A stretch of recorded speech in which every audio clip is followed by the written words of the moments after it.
વડોદરા શહેરના ગધેડા માર્કેટ 4 રસ્તા કે જ્યાં ટ્રાફિકની સમસ્યા એક ગંભીર મુદ્દો છે। વારંવાર ટ્રાફિકની સમસ્યાને લઈને અહીંથી ફરિયાદો સામે આવતી હોય છે અને તેનું મુખ્ય કારણ છે કે અહીં શાકભાજીની લારી ધારકો દ્વારા જે રીતે લારીઓ લગાવવામાં આવે છે તેના કારણે અહીં ટ્રાફિક જામ સર્જાતો હોય છે। આ મામલે દબાણ શાખાની ટીમ દ્વારા વારંવાર દબાણ હટાવવાની કામગીરી અહીંથી કરવામાં આવે છે, પરંતુ ફરીથી આ લારી ધારકો અહીંયા જ લારી લગાવી દેતા હોય છે। આજે ફરી એક વખત દબાણ શાખાની ટીમ અહીં ત્રાટકી હતી અને તેઓ દ્વારા શાકભાજીના લારી ધારકો દ્વારા જે દબાણ કરવામાં આવ્યું હોય એટલે તમામ લારીઓ જપ્ત કરવામાં આવી છે। 3 ટ્રક ભરીને આ સામાન જપ્ત કરવામાં આવ્યો છે। દબાણ શાખાની ટીમ ઉચ્ચ અધિકારીઓ અને પોલીસની ટીમને સાથે રાખીને ગધેડા માર્કેટ 4 રસ્તા પાસે શાકભાજીના લારી ધારકો દ્વારા જે ટ્રાફિક જામ થતો હોય અને જે દબાણ થયું હોય તેને દૂર કરવાની કાર્યવાહી હાથ ધરવામાં આવી છે।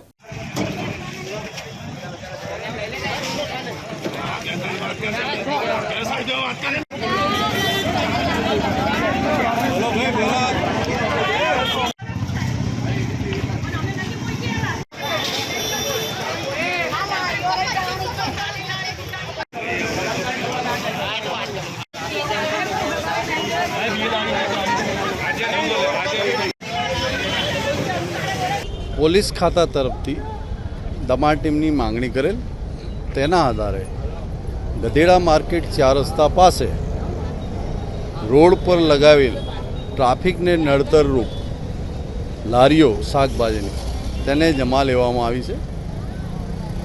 લોકલ પોલીસનો સ્ટાફ, ટ્રાફિક પોલીસનો staff, deputy municipal commissioner Shri પૂર્વ ઝોન અને તેમનો સ્ટાફ સાથે રહી ટ્રાફિકને નડતરરૂપ લારીઓ 3 ટ્રક ભરીને જમા લીધેલ છે। પાલિકાના કહેવા પર આ લોકોએ લારીઓ ત્યાં બજારમાં લગાવી, ત્યાં બાજુમાં કચરાપેટી છે, એ લોકોની માંગ છે કચરાપેટી સાફ। સોલિડ વેસ્ટ ડિપાર્ટમેન્ટ દ્વારા તેની પર કાર્યવાહી ચાલુ છે। સ્ટાફ દ્વારા રજૂઆત કરવામાં આવશે। હા, અમે તેમનું ધ્યાન દોરીશું એ બાબતે ડિપાર્ટમેન્ટનું કે જલ્દીથી જલ્દી એ પ્રશ્ન એમનો સોલ્વ થાય। દાદા શું સમસ્યા આવી છે? આ કચરાપેટીની પ્રોબ્લેમ છે। કચરાપેટી રેડી જાય ને તો બધે આ સમસ્યા દૂર થાય, કોઈ રોડ પર બેસે નહીં।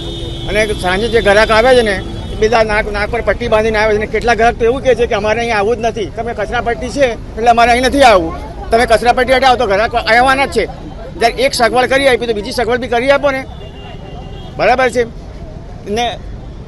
લારીઓ બી ઉઠાઈ ગયા છે તો કમસે કમ એક સ્ટ્રિક્ટ વોર્નિંગ તો આપે કે ભાઈ આજે લારી હટાવી લેજો અને સાફ સફાઈ તઈ કરી આપીશું। એવી કોઈ રજૂઆત બી નથી કરી, લારીઓ ભરીને લોકો જતા રહ્યા।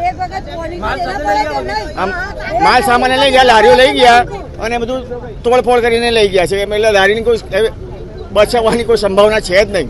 શું નામ છે આપનું? અનિલભાઈ।